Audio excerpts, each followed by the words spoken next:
Sa luntiang lupain ng Antonio Seeds of Life Diversified Farm, sumisibol ang bagong pag-asa. Hindi lamang para sa masaganang ani kundi pati na rin sa hinaharap ng agrikultura. Dito ang bawat binya ay may kasamang pangarap at ang bawat ani ay bunga ng sipag at pagtutulungan. Gaya ng 118-1 party list na nagsusulong ng seguridad para sa lahat. Muling binubuhay ng farm na ito ang diwa ng makabayaning pagkakaisa at pagtutulungan. Ang diversified farming ay hindi lamang tungkol sa pagtatanim, kundi sa pagtuturo rin ng mas epektibong paraan ng pagsasaka para sa food security. Sa nalalapit nitong pagiging opisyal na learning site, mabibigyan ng pagkakataon ang mga magsasaka na matuto ng makabagong teknolohiya sa agrikultura at magkaroon ng mas maraming oportunidad sa kita. Ayon kay John Ray Samiliano ng Agricultural Training Institute sa Tantangan, South Cotabato, hinihintay na lamang ang pinal na pag-aproba mula sa Central Office para sa buong operasyon. So nagpunta kami dito for our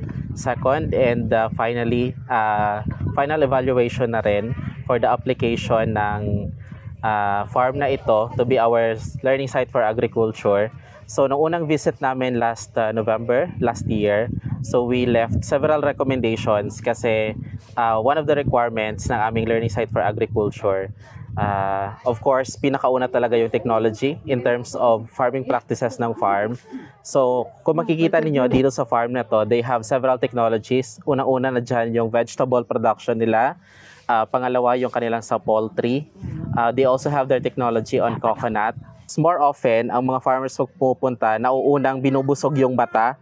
Based on our final evaluation, actually, nung una kaming pumunta dito, medyo madami pa kaming mga na-require, like the cleanliness of the area, yung ibang mga landscaping. And so far, nang bumalik kami, ang laki na ng improvements. Although there are still some recommendations for improvement, pero okay na sa amin, okay na itong farm na ito. Oras na mabuksan ang bagong diversified farm dito sa bayan ng Debac. Sana po mga kabigada, gamitin natin ang bagong teknolohiya para naman po makagawa tayo ng ating sariling pagkain. Sinisiguro rin ni Irish Dakwa, consultant agriculturist na handa na ang farm para sa training.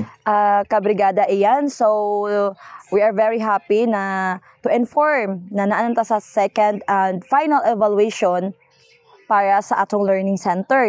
So pag ma-approve na tayo, so bali magkaroon tayo ng launching, and then after sa launching, bali open na ta para sa ato ang learning center. So, and now, waiting na lang ta. Malapit na, isang bagong yugto para sa agrikultura ang magsisimula. Sa pagsisikap ng Antonio Seeds of Life Diversified Farm at sa gabay ng Agricultural Training Institute ng Department of Agriculture, isang hakbang na lang ang natitira bago ito ganap na kilalanin bilang isang learning site. Malapit nang mabuksan ang pintuan nito para sa mga nagnanais matuto ng makabagong teknolohiya sa pagsasaka. Isang hakbang patungo sa mas masaganang ani at mas self-sufficient na bayan. In the heart of changing lives. Ako po si Brigada Ian Alyo ng 91.3 Brigada News FM Debac, the Music and News Authority.